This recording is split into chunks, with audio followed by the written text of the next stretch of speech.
নমস্কার, কেমন আছেন সবাই? টুলটুল দত্ত ব্লগেতে আপনাদের স্বাগত জানাই। আজকে একটা নতুন রেসিপি নিয়ে চলে আসলাম। এটা অনেকেই করে খেয়েছেন, কিন্তু এইভাবে করে খেয়ে দেখুন, ভালো লাগবে। আমি প্রথমে কড়া গরম করে তাতে 4 চামচের মতন বেসন দিয়ে একদম সিম করে দিয়ে গ্যাসটি বেসনটিকে ভেজে নেব। আর এদিকে দেখুন, আমি আটাটাকে মেখে রেখে দিয়েছি একটু ময়ান, নুন, জোয়ান দিয়ে ভালো করে নরম করে মেখে রেখে দিয়েছি। আজ আমি দেখাতে চলেছি আপনাদের মূলোর পরোটা। হ্যাঁ বন্ধুরা, অনেকেই হয়তো নাক সিট করবেন, তবে এইভাবে করে খেয়ে দেখুন, আশা করি ভালো লাগবে। চলুন, গ্যাস থেকে ভাজা বেসনটাকে আমি নামিয়ে ঠান্ডা করতে দিলাম। এবার তেল গরম বসিয়ে দিলাম। অল্প একটুখানি সর্ষের তেল নিয়েছি কড়াতে। তেলটা গরম হলে তাতে আমি জিরে ফোড়ন দিয়ে দেবো। এইভাবে করে দেখুন, আশা করি আপনাদের ভালো লাগবে। অনেকেই তো করে খেয়ে দেখেছেন। প্রথমে জিরে ফোড়ন দিয়ে দিলাম।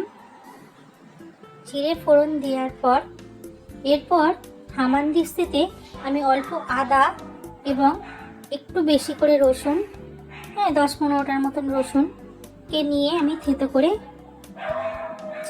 করে তারপর কড়াতে দিয়ে দিলাম। একটু হিং দিলাম, যাতে মূলত যাতে পেটের না ট্রাবল কোনো কিছু হয়। এবার কাঁচা লঙ্কা কুচিটা দিয়ে দিলাম। এগুলোকে ভালো করে ভেজে নেব।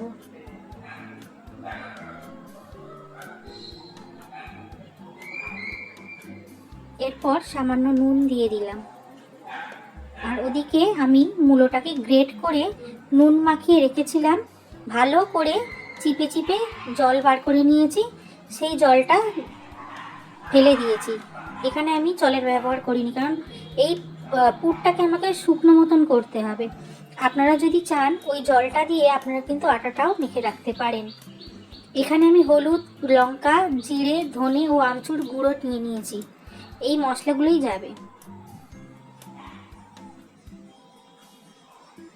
এরপর ভালোভাবে আমি নেড়ে নেব।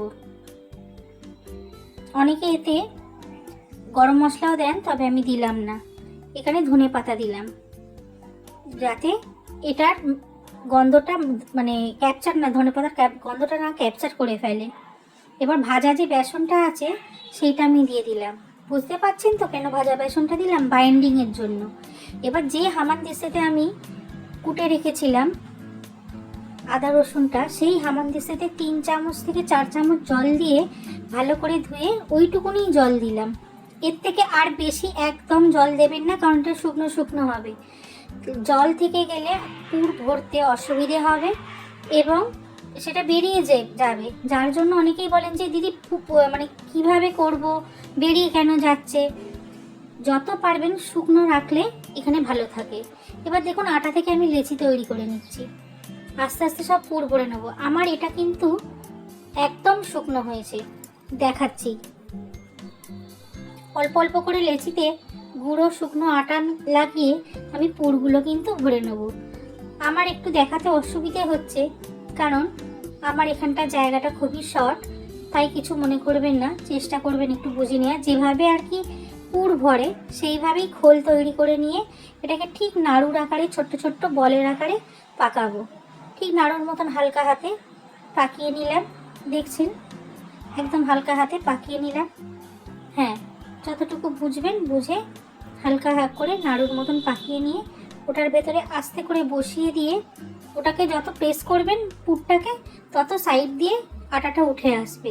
আস্তে আস্তে এইভাবে ঘুরিয়ে ঘুরিয়ে করতে হবে। দেখুন, এই দেখুন, পুরটা যত প্রেস করছেন, কারণ ওটা যদি নরম হয়, জল থাকে, আপনি কিন্তু প্রেস করতে পারবেন না, ওটা বেরিয়ে আসবে, ছিড়কে যাবে। এটা শুকনো, তাই ওটা প্রেস হয়ে ভেতরে ঢুকেও গেল, আটাটাও উঠে আসলো।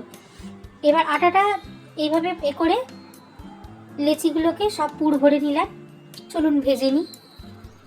আমি শুকনো আটা দিয়ে এখানে বেলছি, কারণ শুকনো আটা দিয়ে বেললে খুব ভালো হয়। তেল দিয়ে আমার ঠিক একটা পোষায় না। এই যে দেখছেন, একটা পুরো আমার বাইরে বের হয়নি। এইভাবে আমি আস্তে আস্তে সেঁকে সেঁকে নেবো। প্রথমে পরোটাগুলো উল্টে পাল্টে ভালোভাবে সেঁকতে হবে।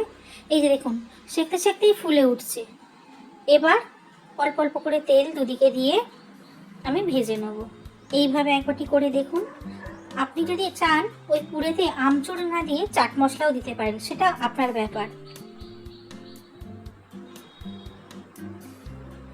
অনেকে মূলোটাকে কাঁচা আটার সাথে মেখে করে, আমিও সেইভাবে করে দেখেছিলাম, কিন্তু এটা খুব একটা ভালো হয়নি। আমার মনে হয় এইটাই বেস্ট ওয়ে। এইটা আমি শিখেছিলাম আমার এক নন বেঙ্গলি আন্টির কাছ থেকে, মানে বান্ধবীর মা বলতে পারেন। আপনারা এইভাবে করে দেখুন, খুব সুন্দর হয়েছে। এখনই আমার জল লাগছে ভয়েস ওভার দিতে দিতে। খুব সুন্দর খেতে হয়েছিল।